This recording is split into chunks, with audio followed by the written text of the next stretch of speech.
Começando agora mais um Se Liga Terceira Guerra. Um episódio especial para entender o clima tenso que está se formando no mundo. Conflitos se intensificam, potências se movimentando. A gente te mostra o que está acontecendo e o que isso pode significar para todos nós. Hoje é 7 de julho de 2025. Ok, vamos mergulhar nisso então. O cenário global anda bem agitado nos últimos dias, né? Bastante agitado. A gente tem visto sim uma escalada preocupante em várias frentes. A crise humanitária em Gaza, que só piora, Sim. a guerra na Ucrânia com ataques aéreos batendo recordes, as tensões subindo muito ali no Estreito de Taiwan Uhum. e, claro, a economia mundial sentindo todo esse baque. É muita coisa acontecendo ao mesmo tempo. Se a gente começa pelo Oriente Médio, olha, a situação humanitária em Gaza está, assim, desesperadora. É o termo desesperadora. O número de civis palestinos mortos não para de subir, e os ataques têm atingido até locais onde as pessoas buscam ajuda, né? Pontos de distribuição de comida, abrigos. Exato. Só para ter uma ideia, no dia 3 de julho foram mais de 100 mortos, e desses, 51 estavam na fila, esperando ajuda. É terrível. E falta o básico, né? Leite em pó para bebês, combustível. Isso coloca milhares de vidas em risco. Um risco iminente. E tem essa polêmica da ajuda humanitária, né? Pois é, essa questão virou, assim, um ponto central de uma controvérsia muito séria. Mais de 130 organizações não governamentais, olha só, pedindo o fim daquela Gaza Humanitarian Foundation. Que tem apoio dos Estados Unidos e de Israel, certo? Exato. A acusação é bem grave. Elas dizem que Israel estaria na prática desmantelando o sistema de ajuda, que já existia, para impor o que elas chamam de uma alternativa mortal. Nossa. Isso, tipo, politiza a ajuda, né? E força os civis a uma escolha impossível. Ou passam fome, ou arriscam a própria vida tentando buscar comida. Que situação. E enquanto isso, as negociações para um cessar-fogo, continuam travadas. O impasse principal é aquele: o Hamas exige o fim completo da guerra e Israel insiste na rendição do Hamas. Bem complicado.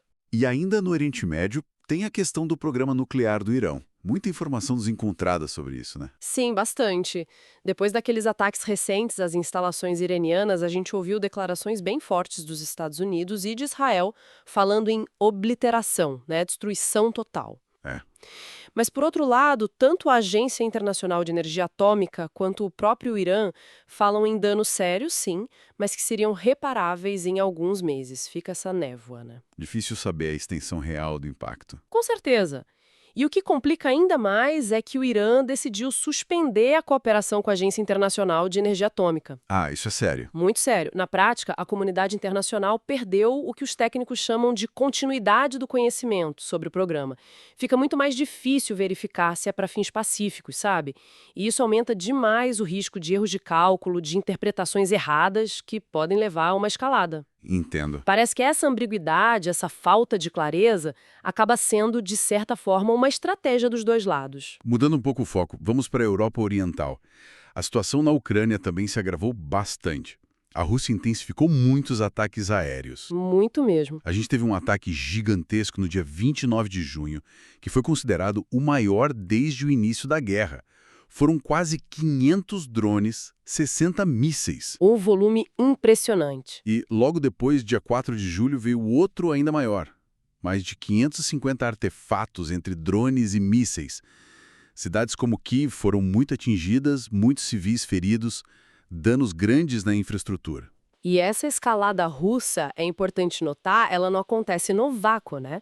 Ela coincide com um anúncio importante dos Estados Unidos. A suspensão do envio de armas. Exato. A suspensão temporária de alguns armamentos-chave para a Ucrânia, como os interceptadores Patriot e munições.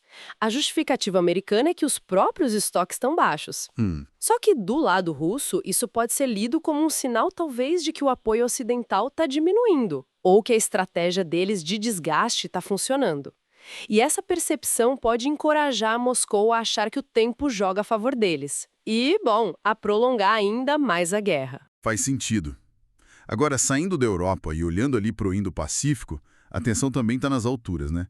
Principalmente no Estreito de Taiwan. Sim, ali a situação está bem tensa. A China aumentou muito a atividade militar na região. A gente está vendo mais aviões, mais navios de guerra chineses, perto da ilha. Isso, inclusive cruzando a linha mediana do estreito, que é tipo uma fronteira não oficial. E teve até uma presença que chamou a atenção de um navio anfíbio chinês, bem perto da costa de Taiwan. Algo incomum. O que isso significa?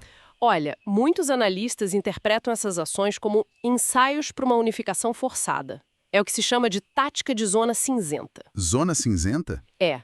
Ações que ficam abaixo do limiar de um conflito aberto, mas que servem para aumentar a pressão, testar defesas e, principalmente, para normalizar a presença militar chinesa ali.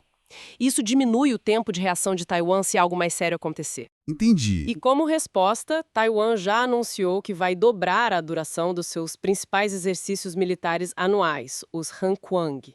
E não é só ali, né? No Mar da China Meridional, Pequim sancionou um ex-senador filipino. Austrália e Reino Unido fizeram operações navais para afirmar a liberdade de navegação. E o Quad se reuniu também, né? Sim, o Quad Estados Unidos, Austrália, Índia e Japão se reuniu recentemente. O foco foi em diversificar as cadeias de suprimento de minerais críticos. Justamente para quê? Para reduzir a dependência da China. E claro, toda essa instabilidade geopolítica acaba respingando na economia global. A gente vê uma mudança na política comercial dos Estados Unidos, voltando a usar tarifas como ferramenta principal. Exatamente. Tem aquele novo acordo com o Vietnã, que impõe tarifas altas, especialmente em produtos chineses que são reexportados por lá. A ideia é tentar redesenhar as cadeias de produção, né? Exatamente. E essas políticas comerciais, vamos dizer mais assertivas, somadas a toda essa incerteza geopolítica que a gente está comentando, Sim. estão alimentando previsões de desaceleração do crescimento econômico mundial.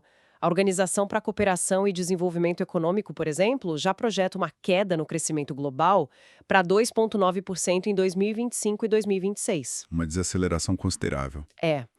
E, além disso, tem o risco real da inflação continuar alta, sabe? Principalmente nos Estados Unidos, por causa desses custos maiores no comércio internacional. Os mercados financeiros, claro, já estão sentindo essa volatilidade. Mesmo sem um conflito direto afetando a energia no Estreito de Hormuz, por exemplo, os investidores já estão colocando na conta o que chamam de prêmio de risco geopolítico. Estão precificando a instabilidade. O cenário está complexo e tudo muito interligado.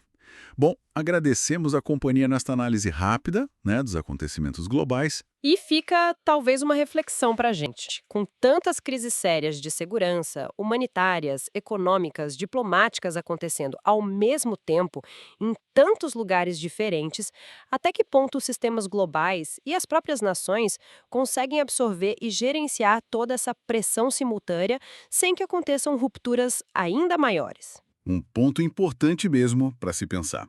Fique ligado para a nossa próxima análise sobre os desdobramentos globais. Até lá!